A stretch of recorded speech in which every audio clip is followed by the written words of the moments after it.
রবীন্দ্রনাথ ঠাকুরের জন্মদিন উপলক্ষে সমস্ত সপ্তাহ ধরে বৈঠকি পরিবেশন করতে চলেছে তাঁরই সৃজন সম্ভার। আমরা চেষ্টা করছি আবাল বৃদ্ধ বনিতা সকলের কথা মাথায় রেখে বিষয়বস্তু নির্বাচন করতে। শ্রোতা বন্ধুদের কাছে অনুরোধ, তাঁদের অভিরুচি আমাদের কমেন্টের মাধ্যমে জানালে তাঁদের পছন্দ মতো গল্প ও কবিতা নিবেদনের যথাসাধ্য চেষ্টা আমরা করব। ধন্যবাদ। বৈঠকি আপনাদের সামনে আজ রবীন্দ্র জয়ন্তী উপলক্ষে হাজির করছে ছোট গল্প ইচ্ছা পূরণ। 1302 বঙ্গাব্দের আশ্বিন মাসে সখা ও সাথী পত্রিকায় এই গল্প প্রথম প্রকাশিত হয়। এই গল্পে আমরা দেখতে পাই অনেক সময় আমাদের মনের ইচ্ছা পূরণ হলেও তা ফলদায়ী হয় না। আসুন শুনে নিই আজকের গল্প ইচ্ছা পূরণ। সুবল চন্দ্রের ছেলেটির নাম সুশীল চন্দ্র, কিন্তু সকল সময়ে নামের মতো মানুষটি হয় না। সেই জন্য সুবল চন্দ্র কিছু দুর্বল ছিলেন এবং সুশীল চন্দ্র বড় শান্ত ছিলেন না। ছেলেটি পাড়া শুদ্ধ লোককে অস্থির করিয়া বেড়াইত, সেই জন্য বাপ মাঝে মাঝে শাসন করিতে ছুটিতেন। কিন্তু বাপের পায়ে ছিল বাত, আর ছেলেটি হরিণের মতো দৌড়াতে পারিত। কাজেই কিল চর চাপড় সকল সময় ঠিক জায়গায় গিয়া পড়িত না। কিন্তু সুশীল চন্দ্র দৈবাত যেদিন ধরা পড়িতেন সেদিন তাহারা রক্ষা থাকিত না। আজ শনিবারের দিনে 2টোর সময় স্কুলের ছুটি ছিল, কিন্তু আজ স্কুল যাইতে সুশীলের কিছুতেই মন উঠিতেছিল না। তাহার অনেকগুলো কারণ ছিল। একই তো আজ স্কুলে ভূগোলের পরীক্ষা, তাহাতে আবার ওপাড়ার বসেদের বাড়ি আজ সন্ধ্যার সময় বাজি পোড়ানো হবে। সকাল হইতে সেখানে ধুমধাম চলিতেছে। সুশীলের ইচ্ছা সেইখানেই আজ দিনটা কাটাইয়া দেয়। অনেক ভাবিয়া শেষকালে স্কুলে যাইবার সময় বিছানায় গিয়া শুইয়া পড়িল। তাহার বাপ সুবল গিয়া জিজ্ঞাসা করিলেন, কিরে, বিছানায় পড়ে আছিস যে, আজ স্কুলে যাবি নে? সুশীল বলল, আমার পেট কামড়াচ্ছে, আজ আমি স্কুলে যেতে পারবো না। সুবল তাহার মিথ্যা কথা সমস্ত বুঝিতে পারিলেন। মনে মনে বলিলেন, রোশো, একে আজ জব্দ করিতে হবে। এই বলিয়া কহিলেন, পেট কামড়াচ্ছে? তবে আর তোর কোথাও গিয়ে কাজ নেই। বসেদের বাড়ি বাজি দেখতে হরিকে একলাই পাঠিয়ে দেব এখন, আর তোর জন্য আজ লজেন্স জুস এনে রেখেছিলাম, সেও আজ খেয়ে কাজ নেই। তুই এখানে চুপ করে পড়ে থাক, আমি খানিকটা পাঁচন তৈরি করে নিয়ে আসি। এই বলিয়া তাহার ঘরে শিকল দিয়া সুবল চন্দ্র খুব তিতো পাঁচন তৈয়ার করিয়া আনিতে গেলেন। সুশীল মহা মুশকিলে পড়িয়া গেল। লজেন্স জুস সে যেমন ভালোবাসিত, পাঁচন খাইতে হলে তাহার তেমনি সর্বনাশ বোধ হইত। ওদিকে আবার বসেদের বাড়ি যাইবার জন্য কাল রাত হইতে তাহার মন ছটফট করিতেছে, তাহাও বুঝি বন্ধ হইল। সুবল বাবু যখন খুব বড় এক বাটি পাঁচন লইয়া ঘরে ঢুকিলেন, সুশীল বিছানা হইতে ধরফর করিয়া উঠিয়া বলিল, আমার পেট কামড়ানো একবারে সেরে গেছে, আমি আজ স্কুলে যাইব। বাবা বলিলেন, না না, সে কাজ নেই, তুই পাঁচন খেয়ে এইখানে চুপচাপ করে শুয়ে থাক। এই বলিয়া তাহাকে জোর করিয়া পাঁচন খাওয়াইয়া ঘরে তালা লাগাইয়া বাহির হইয়া গেলেন। সুশীল বিছানায় পড়িয়া কাঁদিতে কাঁদিতে সমস্ত দিন ধরিয়া কেবল মনে করিতে লাগিল যে, আহা, যদি কালই আমার বাবার মতো বয়স হয়, তবে আমি যা ইচ্ছে তাই করতে পারি, আমাকে কেউ বন্ধ করে রাখতে পারে না। তাহার বাপ সুবল বাবু বাহিরে একলা বসিয়া বসিয়া ভাবিতে লাগিলেন যে আমার বাপ মা আমাকে বড় বেশি আদর দিতেন বলেই তো আমার ভালো রকম পড়াশোনা কিছু হলো না। আহা, আবার যদি সেই ছেলেবেলা ফিরে পাই তাহলে আর কিছুতেই সময় নষ্ট না করে কেবল পড়াশোনা করে নি। ইচ্ছা ঠাকুরুন সেই সময় ঘরের বাহির দিয়া যাইতেছিলেন।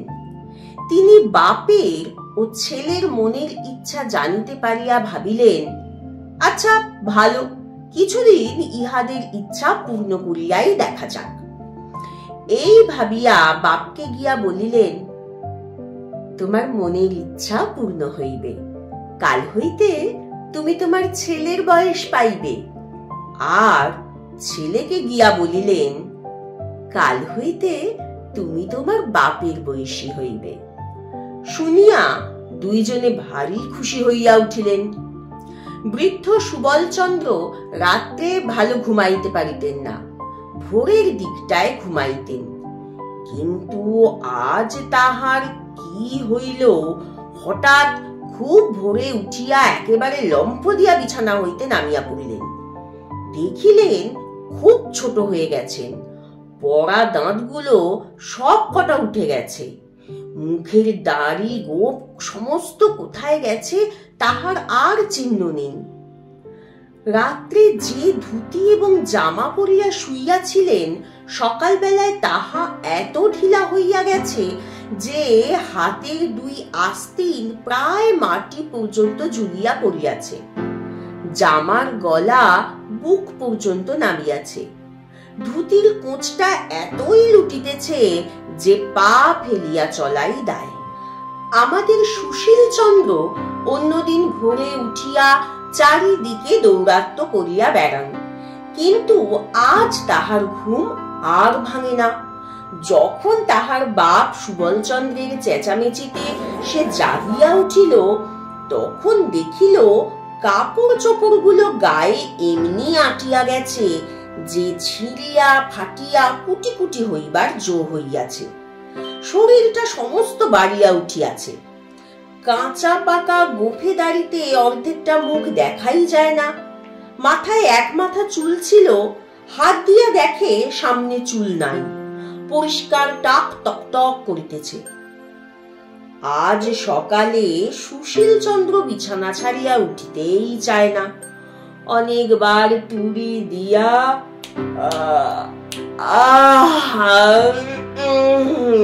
উচ্চ স্বরে হাই তুলিয়া অনেকবার ইপাস ওপাস করিল। শেষকালে বাপ সুবলচন্দ্রের গোলমালে ভারী বিরক্ত হইয়া উঠিয়া পড়িল। দুইজনের মনের ইচ্ছা পূর্ণ হইল বটে, কিন্তু ভারী মুশকিল বাঁধিয়া গেল। আগেই বলিয়াছি, সুশীল চন্দ্র মনে করিত যে সে যদি তাহার বাবা সুবলচন্দ্রের মতো বড় এবং স্বাধীন হয়, তবে যেমন ইচ্ছা গাছে চড়িয়া, জলে ঝাঁপ দিয়া, কাঁচা আম খাইয়া, পাখির বাচ্চা পারিয়া দেশময় ঘুরিয়া বেড়াইবে। যখন ইচ্ছা ঘরে আসিয়া যাহা ইচ্ছা তাহাই খাইবে, কেহ বারণ করিবার থাকিবে না। কিন্তু আশ্চর্য এই, সেদিন সকালে উঠিয়া তাহার গাছে চড়িতে ইচ্ছাই হইল না। পানা পুকুরটা দেখিয়া তাহার মনে হইল, ইহাতে ঝাঁপ দিলেই আমার কাঁপুনি দিয়ে জ্বর আসবে। চুপচাপ করিয়া দাওয়ায় একটা মাদুর পাতিয়া বসিয়া বসিয়া ভাবিতে লাগিল। একবার মনে হইল খেলাধুলো গুলো একেবারেই ছাড়িয়া দেওয়াটা ভালো হয় না, একবার চেষ্টা করিয়াই দেখা যাক। এই ভাবিয়া কাছে একটা আমড়া গাছ ছিল, সেইটাতে উঠিবার জন্য অনেক রকম চেষ্টা করিল। কাল যে গাছটাতে কাঠবিড়ালির মতো তরতর করিয়া চড়িতে পারিত, আজ বুড়া শরীর লইয়া সে গাছে কিছুতেই উঠিতে পারিল না।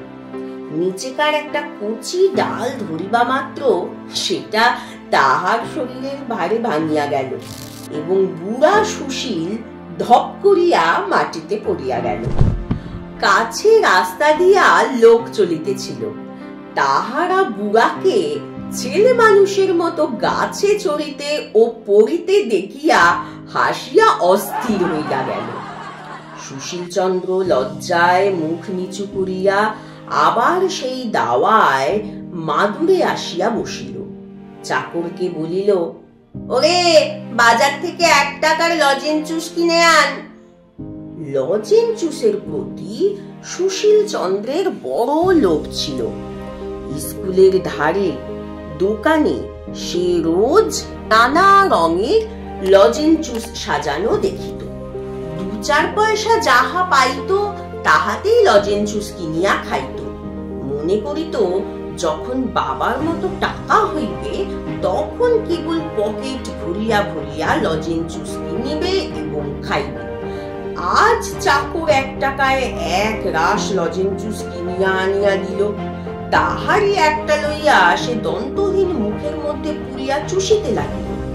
কিন্তু বুড়ার মুখে ছেলে মানুষের লজেন্স জুস কিছুতেই ভালো লাগিল না। একবার ভাবিল, এগুলো আমার ছেলে মানুষ বাবাকে খাইতে দেওয়া যায়। আবার তখনই মনে হইল, না, কাজ নাই, এত লজেন্স জুস খাইলে উহার আবার অসুখ করিবে। কাল পর্যন্ত যে সকল ছেলে সুশীল চন্দ্রের সঙ্গে কপাটে খেলিয়াছে, আজ তাহারা সুশীলের সন্ধানে আসিয়া বুড়ো সুশীলকে দেখিয়া দূরে ছুটিয়া গেল। সুশীল ভাবিয়াছিল, বাপের মতো স্বাধীন হইলে তাহার সমস্ত ছেলে বন্ধুদের সঙ্গে সমস্ত দিন ধরিয়া কেবলই ডুডু ডুডু শব্দে কপাটি খেলিয়া বেড়াইবে। কিন্তু আজ রাখাল, গোপাল, অক্ষয়, নিবারণ, হরিশ এবং নন্দকে দেখিয়া মনে মনে বিরক্ত হইয়া উঠিল। ভাবিল, চুপচাপ করিয়া বসিয়া আছি, এখনই বুঝি ছোড়াগুলো গোলমাল বাঁধাইয়া দিবে। আগেই বলিয়াছি, বাবা সুবলচন্দ্র প্রতিদিন দাওয়ায় মাদুর পাতিয়া বসিয়া বসিয়া ভাবিতেন, যখন ছোট ছিলাম তখন দুষ্টুমি করিয়া সময় নষ্ট করিয়াছি। ছেলে বয়স ফিরিয়া পাইলে সমস্ত দিন শান্ত শিষ্ট হইয়া ঘরে দরজা বন্ধ করিয়া বসিয়া কেবলই বই লইয়া পড়া মুখস্থ করি। এমনকি সন্ধ্যার পরে ঠাকুমার কাছে গল্প শোনাও বন্ধ করিয়া প্রদীপ জ্বালিয়া রাত্রি 10টা-11টা পর্যন্ত পড়া তৈয়ারি করি। কিন্তু ছেলে বয়স ফিরিয়া পাইয়া সুবলচন্দ্র কিছুতেই স্কুল মুখ হইতে চাহেন না। সুশীল বিরক্ত হইয়া আসিয়া বলিত, বাবা স্কুল যাবে না? সুবল মাথা চুলকাইয়া মুখ নিচু করিয়া আস্তে আস্তে বলিতেন, আজ আমার পেট কামড়াচ্ছে, আমি স্কুলে যেতে পারবো না। সুশীল রাগ করিয়া বলিত, পারবে না বই কি, স্কুলে যাবার সময় আমারও অমন ঢের পেট কামড়িয়েছে, আমি ও সব জানি। বাস্তবিক সুশীল এত রকম উপায়ে স্কুল পলাইত এবং সে এত অল্প দিনের কথা যে তাহাকে ফাঁকি দেওয়া তাহার বাপের কর্ম নহে। সুশীল জোর করিয়া ক্ষুদ্র বাপটিকে স্কুলে পাঠাইতে আরম্ভ করিল। স্কুলের ছুটির পরে সুবল বাড়ি আসিয়া খুব একচোখ ছুটোছুটি করিয়া খেলিয়া বেড়াইবার জন্য অস্থির হইয়া পড়িতেন। কিন্তু ঠিক সেই সময়টিতে বৃদ্ধ সুশীলচন্দ্র চোখে চশমা দিয়া একখানা কৃত্তিবাসের রামায়ণ লইয়া সুর করিয়া করিয়া পড়িত। সুবলের ছুটোছুটি গোলমালে তাহার পড়ার ব্যাঘাত হইত। তাই সে জোর করিয়া সুবলকে ধরিয়া সম্মুখে বসাইয়া হাতে একখানা স্লেট দিয়া আঁক কষিতে দিত। আঁকগুলো এমনি বড় বড় বাছিয়া দিত যে তাহার একটা কষিতেই তাহার বাপের 1 ঘন্টা চলিয়া যাইত। সন্ধ্যাবেলায় বুড়ো সুশীলের ঘরে অনেক বুড়ায় মিলিয়া দাবা খেলিত। সেই সময়টা সুবলকে ঠান্ডা রাখিবার জন্য সুশীল একজন মাস্টার রাখিয়া দিল। মাস্টার রাত্রি পর্যন্ত তাহাকে পড়াইত। খাওয়ার বিষয়ে সুশীলের বড় কড়াক্কর ছিল, কারণ তাহার বাপ সুবল যখন বৃদ্ধ ছিলেন তখন তাহার খাওয়া ভালো হজম হইত না, একটু বেশি খাইলেই অম্বল হইত। সুশীলের সে কথাটা বেশ মনে আছে, সেই জন্য সে তাহার বাপকে কিছুতেই অধিক খাইতে দিত না। কিন্তু হঠাৎ অল্প বয়স হইয়া আজকাল তাহার এমন ক্ষুধা হইয়াছে যে নারী হজম করিয়া ফেলিতে পারিতেন। সুশীল তাহাকে যতই অল্প খাইতে দিত, পেটের জ্বালায় তিনি ততই অস্থির হইয়া বেড়াইতেন। শেষকালে রোগা হইয়া শুকাইয়া তাহার সর্বাঙ্গের হাড় বাহির হইয়া গেল। সুশীল ভাবিল শক্ত ব্যাম হইয়াছে, তাই কেবলই ঔষধ গিলাইতে লাগিল। বুড়ো সুশীলেরও বড় গোল বাঁধিল। সে তাহার পূর্বকালের অভ্যাস মতো যাহা করে তাহাই তাহার সহ্য হয় না। পূর্বে সে পাড়ায় কোথাও যাত্রা গানের খবর পাইলে বাড়ি হইতে পালাইয়া হিমে হোক বৃষ্টিতে হোক সেখানে গিয়া হাজির হইত। আজিকার বুড়া সুশীল সেই কাজ করিতে গিয়া সর্দি হইয়া কাশি হইয়া গায়ে মাথায় ব্যথা হইয়া 3 হপ্তাহ শয্যাগত হইয়া পড়িয়া রহিল। চিরকাল সে পুকুরে স্নান করিয়া আসিয়াছে, আজও তাহাই করিতে গিয়া হাতের গাঁট পায়ের গাঁট ফুলিয়া বিষম বাত উপস্থিত হইল। তাহার চিকিৎসা করিতে 6 মাস গেল। তাহার পর হইতে 2 দিন অন্তর সে গরম জলে স্নান করিত এবং সুবলকেও কিছুতেই পুকুরে স্নান করিতে দিত না। পূর্বেকার অভ্যাস মতো ভুলিয়া তক্তপোষ হইতে সে লাফ দিয়া নামিতে যায়, আর হাড়গুলো টনটন ঝনঝন করিয়া উঠে। মুখের মধ্যে আস্ত পান পুড়িয়াই হঠাৎ দেখে দাঁত নেই, পান চিবানো অসাধ্য। ভুলিয়া চিরুনি ব্রাশ লইয়া মাথা আঁচড়াইতে গিয়া দেখে প্রায় সকল মাথাতেই টাক। একদিন হঠাৎ ভুলিয়া যাইত যে সে তাহার বাপের বয়সী বুড়া হইয়াছে এবং ভুলিয়া পূর্বের অভ্যাস মতো দুষ্টুমি করিয়া পাড়ার বুড়ি আন্তি পিসির জলের কলসে হঠাৎ ঠন করিয়া ঢিল ছুড়িয়া মারিত। বুড়ো মানুষের এই ছেলে মানুষী দুষ্টুমি দেখিয়া লোকেরা তাহাকে মার মার করিয়া তাড়াইয়া যাইত। সেও লজ্জায় মুখ রাখিবার জায়গা পাইত না। সুবলচন্দ্র একদিন দৈবাত ভুলিয়া যাইত যে সে আজকাল ছেলে মানুষ হইয়াছে। আপনাকে পূর্বের মতো বুড়া মনে করিয়া যেখানে বুড়া মানুষেরা তাস পাশা খেলিতেছে সেইখানে গিয়া সে বসিত এবং বুড়ার মতো কথা বলিতে লাগিল। শুনিয়া সকলেই তাকে যা যা খেলগে যা, জ্যাঠামি করতে হবে না বলিয়া কান ধরিয়া বিদায় করিয়া দিত। হঠাৎ ভুলিয়া মাস্টারকে গিয়া বলিত, দাও তো তামাকটা, দাও তো খেয়ে নি। শুনিয়া মাস্টার তাকে বেঞ্চের উপর এক পায়ে দাঁড় করাইয়া দিত। নাপিতকে গিয়া বলিত, ওরে বেজা, কদিন আমাকে কামাতে আসিসনি কেন? নাপিত ভাবিত ছেলেটা খুব ঠাট্টা করিতে শিখিয়াছে। সে উত্তর দিত, এগে আর 10 বছর বাদে আসবো এখন।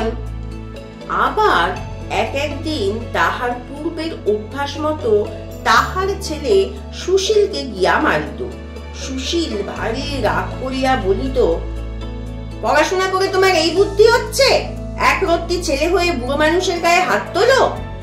অমনি চারিদিক হইতে লোকজন ছুটিয়া আসিয়া কেহ কিল, কেহ চর, কেহ গালি দিতে আরম্ভ করে।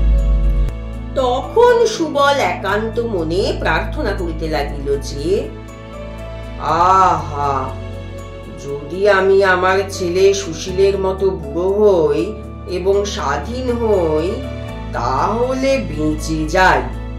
সুশীলও প্রতিদিন জোর হাত করিয়া বলে, হে দেবতা, আমার বাপের মতো আমাকে ছোট করে দাও, মনের সুখে খেলা করে বেড়াই। বাবা যেরকম দুষ্টুমি আরম্ভ করেছেন ওনাকে আর সামলাতে পারি না, সর্বদা ভেবে অস্থির হই। তখন ইচ্ছে ঠাকুরুন আসিয়া বলিলেন, কেমন, তোমাদের শখ মিটিয়াছে? তাহারা দুজনেই গড় হইয়া প্রণাম করিয়া কহিলেন, দোহাই ঠাকুরুন, মিটিয়াছে। এখন আমরা যে যা ছিলাম আমাদেরকে তাই করে দাও। ইচ্ছে ঠাকুরুন বলিলেন, আচ্ছা, কাল সকালে উঠিয়া তাহাই হইবে। পরদিন সকালে সুবল পূর্বের মতো পুরো হইল এবং সুশীল ছেলে হইয়া জাগিয়া উঠিল। দুজনেরই মনে হইল যেন স্বপ্ন হইতে জাগিয়াছে। সুবল গলা ভার করিয়া বলিলেন, সুশীল, ব্যাকরণ মুখস্থ করবে না? সুশীল মাথা চুলকাইতে চুলকাইতে বলিল, বাবা, আমার বই হারিয়ে গিয়েছে।